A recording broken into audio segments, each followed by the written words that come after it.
ঋষি মুনিরা হলেন সমাজের পথ প্রদর্শক। তারা তাদের জ্ঞান এবং তপের বলে সব কিছু কল্যাণ কার্য করে থাকে এবং মানুষদের সমস্যা থেকে মুক্তি করেন।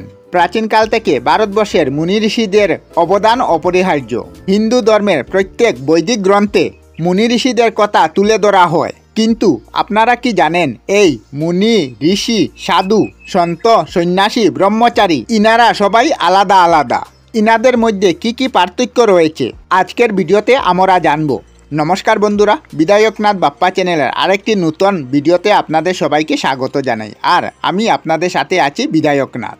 সহজ কথায় বললে বেদে ঋষিকে একটি শিরোনাম বলা হয়েছে এবং এই শিরোনাম তাকে দেওয়া হয় যিনি শাস্ত্র সম্পর্কে সব কিছু জানেন এবং তিনি সব কিছু ঘটনার পিছনের কারণগুলোও জানেন।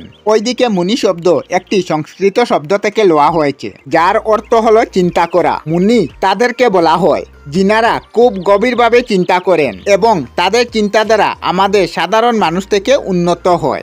এবং ঋষি তাদেরকে বলা হয় যাদের সব কিছুর জ্ঞান রয়েছে।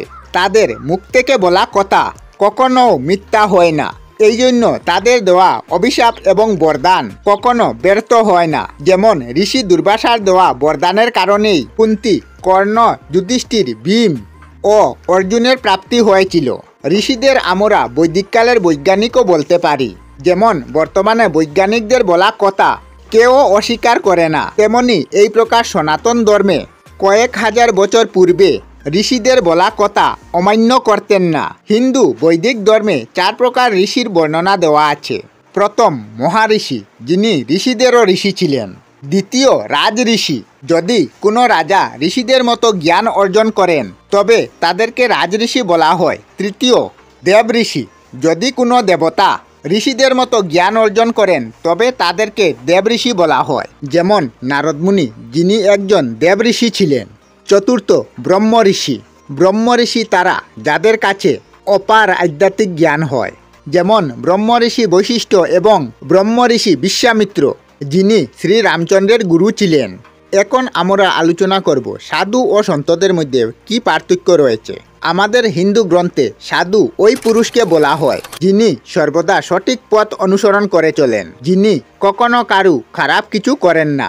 এবং সন্ত তাদেরকে বলা হয় যিনারা কঠিন তপস্যার মাধ্যমে জ্ঞান অর্জন করেছেন এবং তারা সেই কাজ সমাজ কল্যাণের কাজে লাগান। সহজ কথায় বললে সন্ত হলেন তারা যারা সমাজকে সঠিক পথে চলতে সহায়তা করে। এবার বলি সন্ন্যাসী কারা। সন্ন্যাসী হলেন যিনারা এই সংসারের সকল মোহমায়া ত্যাগ করেছেন এবং পৃথিবীর সব বস্তুকে ত্যাগ করেছেন কেবলমাত্র ভগবানের দেখা পাওয়ার জন্য। এবার বলি যোগী কাদের বলা হয়। যোগীও হলেন সন্ত এবং তাদের ও সমস্ত জীবন ভগবানের সাধনায় চলে যায়। সন্ন্যাসী অর্থাৎ যিনি সন্ন্যাস ব্রত তপস্যা তথা সংসার ত্যাগ করেছেন। গৃহত্যাগী বা বৈরাগী চিত্তে সমস্ত জীবন ভগবানের চরণে আত্মসমর্পণকারী ব্যক্তি। মূলত তারা সংসার ত্যাগ করে ঈশ্বর চিন্তায় মগ্ন থাকে। ব্রাহ্মণ, যারা ব্রহ্মকে উপলব্ধি করেছে। ব্রাহ্মণ উপাধি জন্মগতভাবে পাওয়া যায়, কিন্তু সঠিক ব্রাহ্মণ হওয়া এতটাই সোজা নয়। এই ব্রাহ্মণত্ব বা ব্রাহ্মণ যে কোনো বর্ণের মানুষ হতে পারে। অর্থাৎ ব্রহ্মকে যে উপলব্ধি করতে পারে সেই ব্রাহ্মণ, অর্থাৎ যিনি ব্রহ্মজ্ঞানের অধিকারী। ব্রাহ্মণ অতি দুর্লভ বস্তু, কিন্তু সাধন ও তপস্যার মাধ্যমে তা লাভ করা যায়।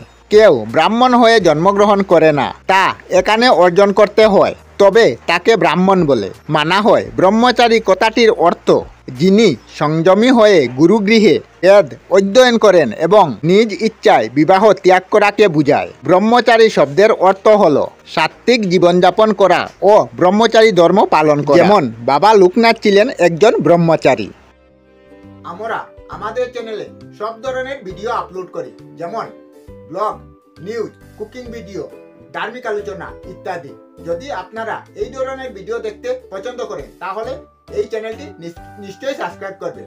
আমি আপনাদের সাথে বিধায়কনাথ আজকের মতো বিদায় নিলাম। আর ভিডিওটি ভালো লাগলে লাইক, শেয়ার ও কমেন্ট করবেন। ভিডিওটি সম্পূর্ণ দেখার জন্য অশেষ ধন্যবাদ।